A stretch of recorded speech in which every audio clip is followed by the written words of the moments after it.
Hey, Nosy friends, welcome back to noseyAF, conversations about art, activism, and social change.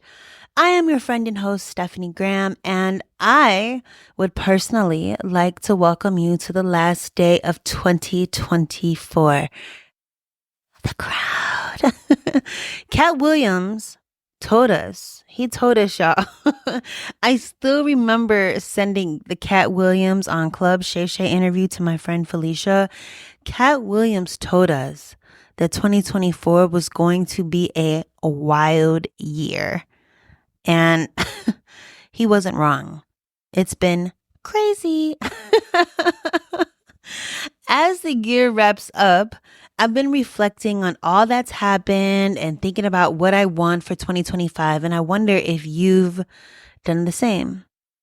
Well, have you? Have you? If not, no judgment. Because, if you're bored and looking for something meaningful to do today, I guess today, because 2025 starts tomorrow. I mean, even more tomorrow, even for tomorrow. I highly recommend, some like reflection. Just chill on your couch, you know, put like some lo-fi beats on and just reflect. This year has flown by. And I gotta tell y'all something. I missed so many goals. I made way too many goals. And I was like going through, I have like a little goal tracker. I'm just like missed, dang. But I am super proud of what I did accomplish this year. And this show is at the top of this list. And I really want to thank you for being a part of it. Speaking of the new year, I'm doing something special today. I have a feed drop featuring an episode of Unlimited by my friend Valerie Friedlander. And Valerie is diving deep into something that's been marketed to us 80s babies and 90s kids since forever. So if you are past that, like if you are a current baby, you might not know about all this, but it is the infamous New Year, New You. So you've heard it everywhere, that idea that you need to reinvent yourself every January. And let me tell you something, do not talk about this around Valerie. She will snatch your edges because she is definitely not about that life. Instead, like Valerie, she leans into like the new year as you, like move into the new year as you, who you are, you're perfect. And in this episode, she breaks down on like why that whole new year, new you messaging is super toxic and how we need to shift toward an idea of self-trust, reclaiming our inner child, and then building a year that supports us as we already are, which is cool because that means that we ain't got to do nothing but just chill. I love chilling. You heard me just tell you to reflect by playing some lo-fi beats and laying on the couch or on the floor or sitting at a chair, wherever you want to be. So, I don't know. I think this is a good episode because it's like, look, this year flew by. We don't have time to be doing all that. All these goals and stuff, like trying to decide like how we're going to reinvent ourselves. No, we are all set per Valerie and per the Lord. Amen. So I hope you enjoy this episode of Unlimited. And you know what? Let's hear what Valerie has to say. And cheers to stepping into 2025 as you.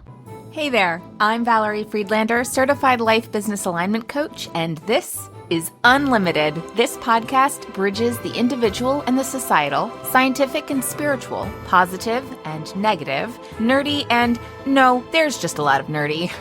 Come on board and let's unlock a life that's as badass as you are.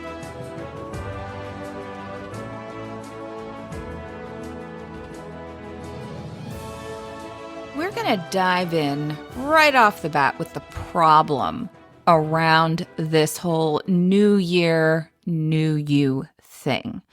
And what it is that at the root of it is this idea that you need to be other than you. So we're starting a new year, and it's time to be not you. You need a new you, because the you that you had last year isn't good enough. It didn't cut it. It didn't have what you wanted. It has smaller than you want to be, or whatever. All of the stuff, the societal stuff that's like, okay, let's shed that and do this new thing. Okay.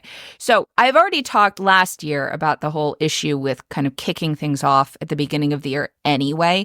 There is momentum to making changes this time of year just because there's that societal momentum. But there can also be this real pressure to do things beginning of the year. And if you don't do it now, then you just won't do it. And that is not true. That kind of pressure can actually make it so that you don't do it, because for most of us, our stress response is avoidance. It's the freeze and flee. So if that's your stress response, if you feel stressed, you are more likely to not do the thing, to avoid the thing. I was just working with a client the other day, actually, who was like, I really want to exercise and want to move my body. And we explored, of course, like, what is exercise? What is movement? And all of that sort of stuff. But this desire to exercise coupled with the should around exercising, she was both, oh, I know I feel better when I do this, but because it was coupled with that should, where she was kind of beating herself up over, you need to do this, you should be doing this, you should be doing this, she was naturally avoiding it because there was guilt and all this weight around it. And stress response is to avoid the guilt and the weight and the yucky feelings. So when we couple what we want with the pressure that you have to do it or you should do it, it's very common to avoid doing it. And you're like, why am I avoiding this? Well, because you're beating yourself up over doing it. So therefore, anyway, so back to the idea that, well, there's something wrong with you. And there is a large story in our society around there being something wrong with you, especially for people in marginalized communities.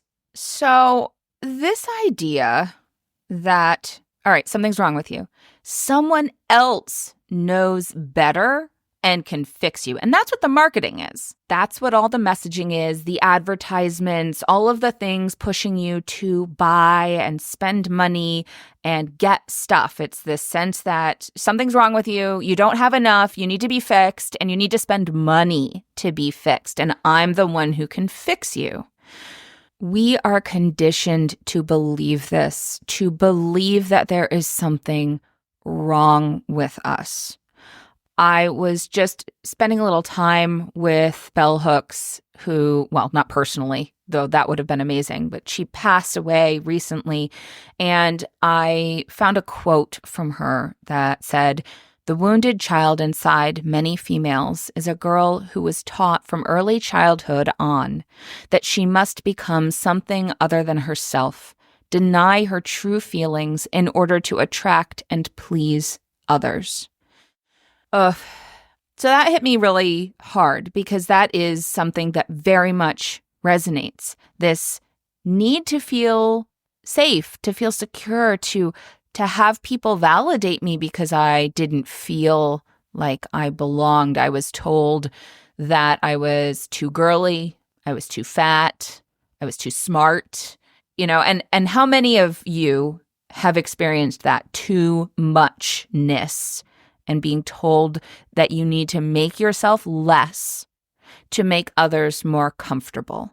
I'm betting that most of you, whatever your identities, but especially for those of you with identities that are other than white, male, heteronormative, cisgender people, have experienced a lot of that at varying levels and from a variety of spaces. Now, I will say right here that I believe that these things also impact everyone in various ways, that they're harmful to all people. However, it's important to recognize that there are layers to that within society.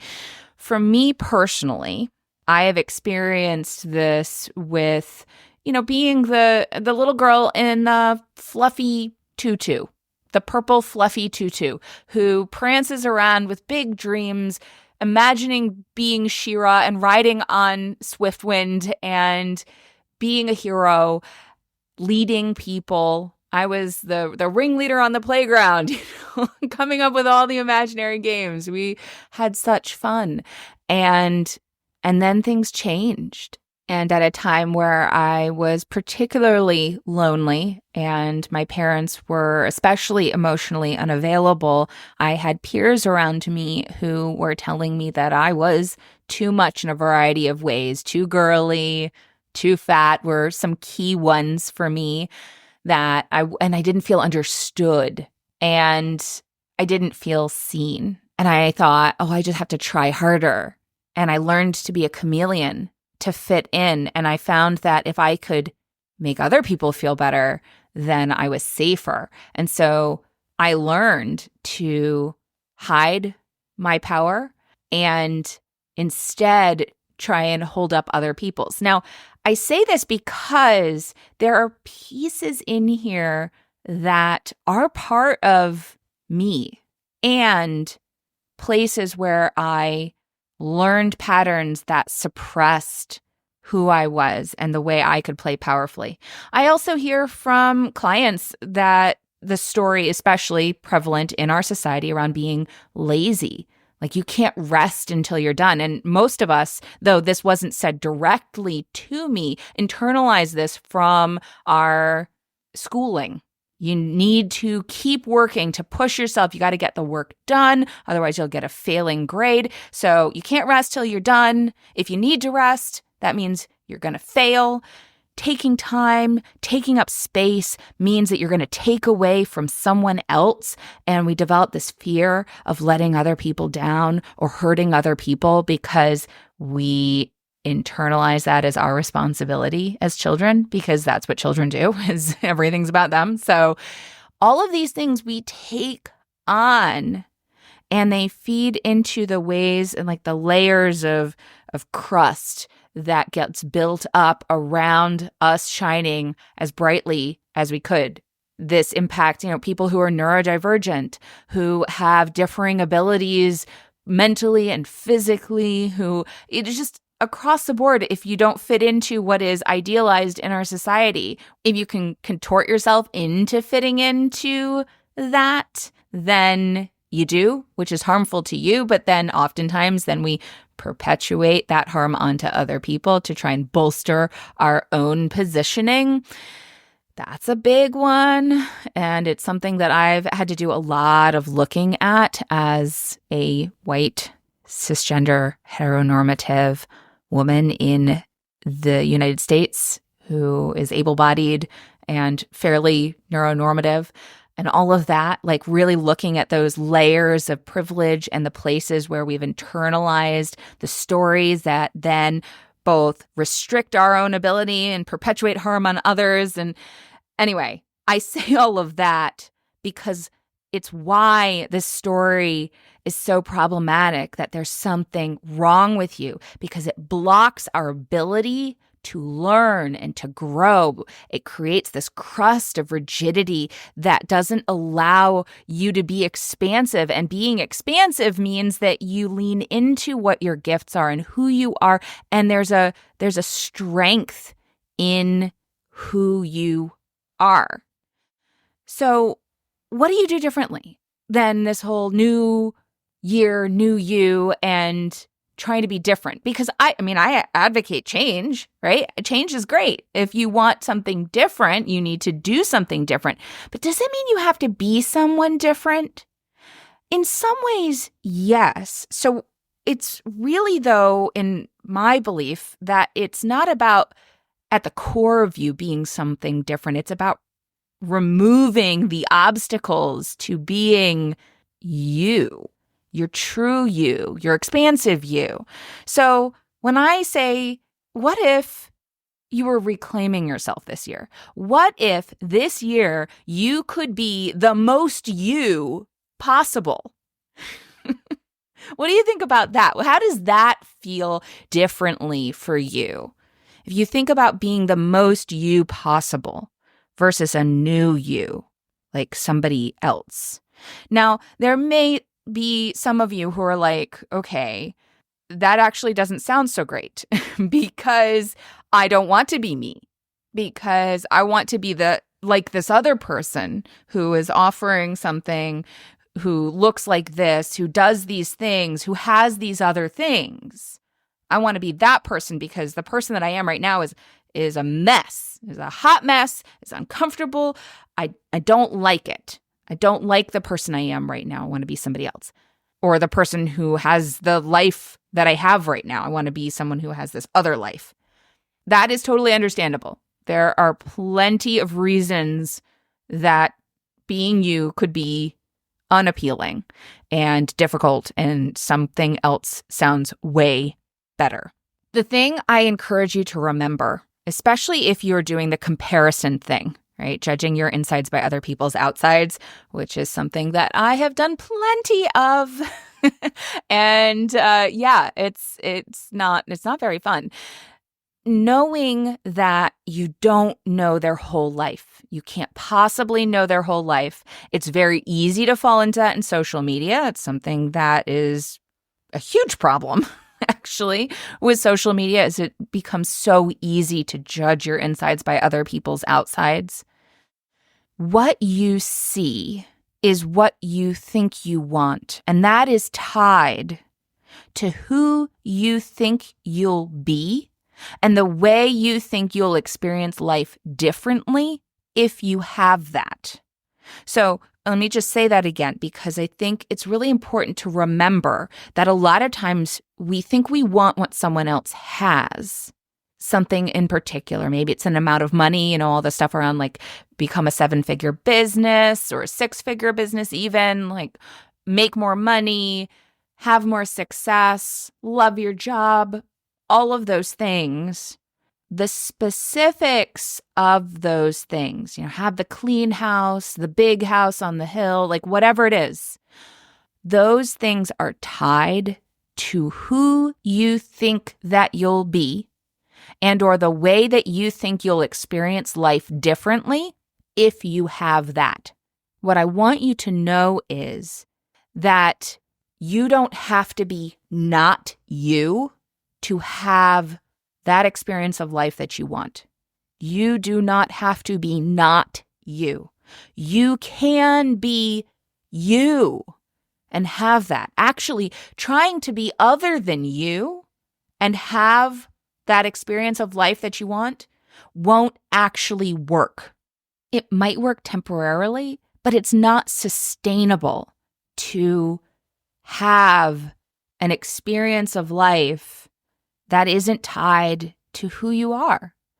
So who you are, leaning into that person and removing all the crap that you've been conditioned to believe about who you are, as well as engaging the structures in society that perpetuate that conditioning and the obstacles that it then generates, is the key to having the experience that you want. So it's, if you can divorce those two things, that experience and that thing tangibly, it's not that they don't necessarily go together, but how you achieve that and what that actually looks like for you may be different.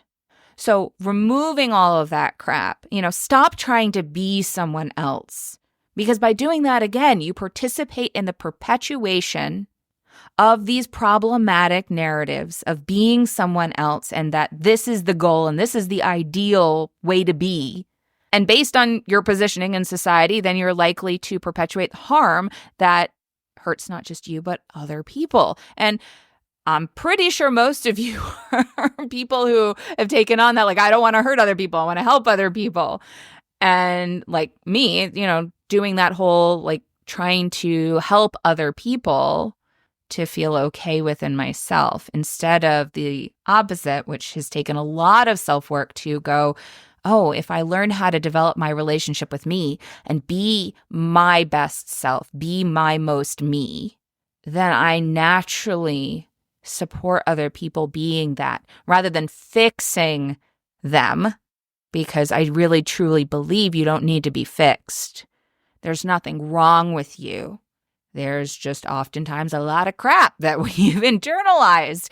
So it's time to free that little girl that got lost somewhere along the way from family, friends, society, school, all that stuff. Time to free her from the box that you were taught to put her in to be acceptable, to be safe, so that she wouldn't get hurt from the people around her that were threatened by her, that felt her power and were threatened by it. So it's normal, it's natural if you put her in a box to keep her safe. That there's nothing wrong with you that you did that either. So I think that's also important to remember, that there's nothing wrong that happened. There's nothing wrong about you that happened. You don't actually have to know where that little girl went. You don't have to know where the box is or where you put it down or whatever. It's just knowing that she's there, that you are her, that she is you. She's part of you. And you've learned more things that you can release and some things that you'll carry with you. Along these lines, it's important to remember, a lot of times we think of, we have these character defects, and these things are things that we don't want anymore, that we want to let go of. These are things that are contributing to that person that you don't want to be. So then, you want to let go of those things to be the new you. And I would like to posit to you that those character defects aren't actually defects. They are assets that have run amok. They have expanded in ways that maybe they don't belong in. Maybe they're misplaced. They're focused on something like, for example, fixing other people instead of listening, instead of holding space for someone. Maybe they're misunderstood. Maybe they're assets that scared other people and then they wanted to make smaller, right? Those places where that little girl got put in the box.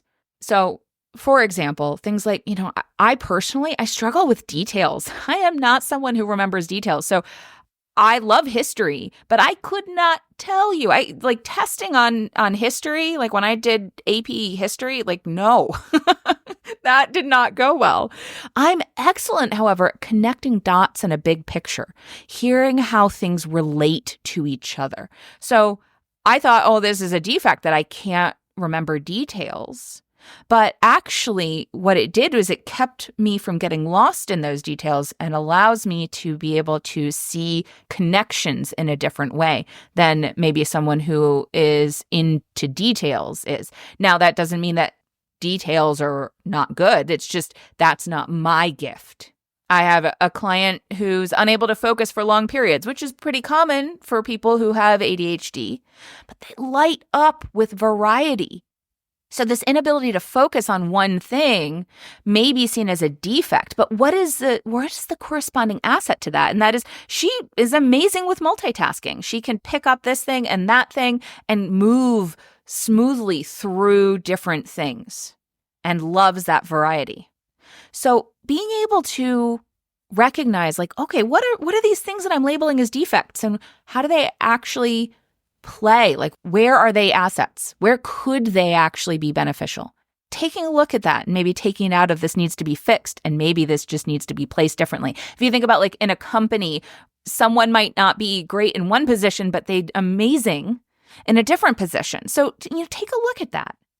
One of the things as we're reconnecting to ourselves is a lot of times people love personality assessments. I tend to attract people to me who love personality assessments. And, I also do, because the thing is, personality assessments help us validate ourselves. It helps us place ourselves. It helps us connect in an initial way. It's like a step towards self-understanding. But it's really important to remember that it's just a step towards self-understanding. Just one step. It allows us to take all of the learned judgment, because our brains like patterns, so we tend to judge things and put them into the boxes that we're familiar with, to be able to use that judgment to go, this is this, oh, that makes sense, that's why this. The next step is being able to step out of that judgment, using that validation of, there's nothing wrong with me. This is part of my way of being. This is part of who I am. And then into a space of curiosity and an ability to have a relationship with yourself. Because the thing to remember is a relationship is constantly evolving. It's not fixed. It's not static. It's dynamic. So maybe you love personality assessments. Take that as information, as a piece of you. Now, I think it's interesting if you do a lot of personality assessments, you can kind of see some threads throughout. So just to give you a little more of a sense of me from that, I'm an ENFP, or at least last time I took this assessment, because, some people find certain assessments don't work well for them. But as an ENFP, I'm people-centered. I'm a creator with a focus on possibilities, warm, passionate, contagiously enthusiastic. I love to help people explore their potential, and they're often artistic. Oh, yeah. All right. That sounds familiar. I'm an Enneagram 4. Now, there's a wing here that I don't remember what it is, but it definitely offsets these. Enneagram 4s tend to be kind of reserved. Definitely not that. But they also want to be unique and experience deep, authentic emotions. They're inspired and highly creative with a tendency to be dramatic. Oh, I don't know anybody like that. Moody and self-conscious. Oh, yeah. I'm a questioner in the 4 tendencies. I value reason and purpose and want to understand why something should be done. I picked up the Evo planner because it has a personality assessment component with it. Now I can't advocate for it because I haven't actually used it. I am one of those planner hoarders working on that. I'm an alchemist in the Evo planner. So desiring variety and constantly learning, as well as seeking new ways to creatively use and share my knowledge and inspiration. Anybody else seeing a pattern here? I recently also dug into Chani Nicholas's You Were Born for This book, Astrology for Radical Self-Acceptance, and found I am an Aries in the 8th house with Moon in Libra and rising sign in Virgo, which means that my purpose lies in tapping people into their skills, resources to help free us all from the shackles of rules based in lies and create a more expansive, harmonious way of being. Because I need beauty and justice and balance, and I thrive making connections and helping others feel witnessed. I am driven by taking in knowledge and sharing it in a way that is useful and practical, and I need partnerships to feel centered in my ability to communicate well. So yeah, all of that sounds very, that's very affirming. There's a pattern in there. I can definitely see how it all relates together and all of that. And it can be really helpful. I do appreciate the way Chani talks about how this is just a step towards self-understanding. So like I was saying before, it's a way to kind of understand ourselves. So she talks about how the planets are actors and the signs that they're in are like their costumes and the houses that they're in are like the sets, which as a theater person, that really resonates with me but recognizing, and she doesn't say this directly, but you're the author, you're the writer, you're the playwright, you're the director, you're the one who is in control of this. So it's not like these are dynamics that are just kind of happening to you. That's just, this is just the way I am. You don't want these things to put you in another box. It's one of the reasons why I love the assessment that I was trained in, which is the Energy Leadership Index assessment. And I have a whole episode on that assessment, which helps you see the lens that you tend to see through. It's a definitively subjective kind of assessment to help you see patterns and understand a system in which to engage those patterns and shift those patterns if they aren't serving you. So taking steps into being yourself and reconnecting with yourself is really important. And then the next step from there is building self-trust. I have a couple episodes where I explore self-trust, and I'll have those in the show notes. One is with the amazing Shelley Robinson, and one is a solo episode I did a little bit ago. But there is a theme throughout that. And I'll just share here that, oftentimes people come to me to develop their clarity and confidence. And what we create is not the clarity, but a system for gaining clarity. So, yes, their clarity exists there too, but it's both gaining the clarity, but in a conscious way where it's a system for gaining clarity. So it's not just this moment of clarity, but what do we do to achieve that clarity? And it can totally involve other people. It's not like you have to do that by yourself. And actually, I think dealing with and engaging other people in that process is really important. Having people around you to support that clarity is really important. And that's not about like not trusting yourself. It's about having people who can help you hear yourself, right? Instead of imposing themselves upon you to help you hear you and reflect back to you what they're hearing and help you explore what your answers are. And I mean, that's the core of what coaching is, at least coaching the way I do it. That's at the root of it. But it's possible to find people who are able to do that, that is there within their gifts. I mean, learning how to communicate and how to hear myself was something that I began doing with another friend who was also doing self-development work. And we were both working a 12-step program together. And that was very core to my learning how to communicate, how to set boundaries, how to have a supportive relationship. So it's absolutely possible to do that with other people. And I think it's important to do that in a way that doesn't take away from you trusting you, without you relying on someone else to tell you what to do and be the guide for what's right, being able to hear your own intuition. So that's the start of it. Understanding, connecting dots, identifying patterns, creating steps that fit you so that you can make and keep commitments to yourself, which is the key to building self-trust.